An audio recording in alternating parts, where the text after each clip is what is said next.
Here we go, installing Unity's post-processing package in under 60 seconds or less. Click on Window. From Window, you're going to find Package Manager. From Package Manager, you're going to see post-processing right there.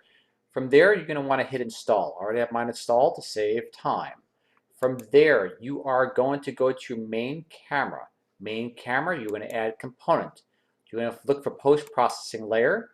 For example, I already created the layer right there, so you can name it whatever you want. All right, from there, you are going to create an empty volume. You can call that whatever you want. I call it post-processing version 2.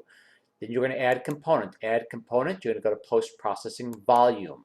From volume, not a bad idea to make it global. Click new, it'll automatically create the profile for you. And from there, you can add effects as you see fit. Ralph Turchiano signing off. 60 seconds or less. Package Manager for Unity post-processing installed. Catch you in a bit. Bye.